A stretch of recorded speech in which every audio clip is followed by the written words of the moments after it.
mag-mention ng hindi magandang words. At least alam niya sa sarili niya kung gaano siya ka-letter H. Good luck sa kanya. At bahala na siya. Kahit naman anong sama o anong pangit ng ugali ng ating mga kabaro, dapat ituring pa rin natin silang kabaro. Ngayon, kung meron tayong mga hindi gusto sa kanila o disgusto, di iwasan natin sila. Pero hindi tama na nagsasalita tayo ng against laban sa kanila o yung masakit na salita laban sa kanila. Yun lamang po. God bless po sa inyo lahat. At again, ang warm-up po na ginagawa ng mga referee ay napakalaking bagay. Kung ang mga player po ay nakikita nyo, nag-warm up sila, nag-stretching, yun po ay may dahilan.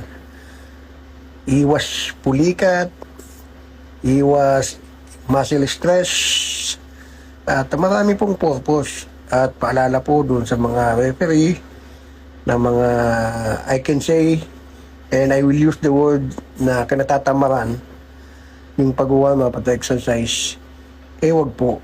Hindi po magandang halimbawa sa ating mga kasamahan na ultimo warm up na nga lang, kinakatamaran pa, no? Yan po ay kasama sa ating standard na gawain bago mag-start ng game. Para din po kasi tayong mga athlete, no? Dapat po talaga tayo ay nag-warm up. Huwag nating i-take it for granted na iniisip natin na nagyayabang lang o forma lang o pakyut lang. Hindi po. Napakalaking bagay po sa atin ang pag-warm up. Again, maraming salamat po sa panonood at sa lahat ng sumusuporta sa aking mga video vlog, sa lahat ng aking mga bagong followers. Magandang gabi po sa inyo lahat at maraming salamat po and God bless po.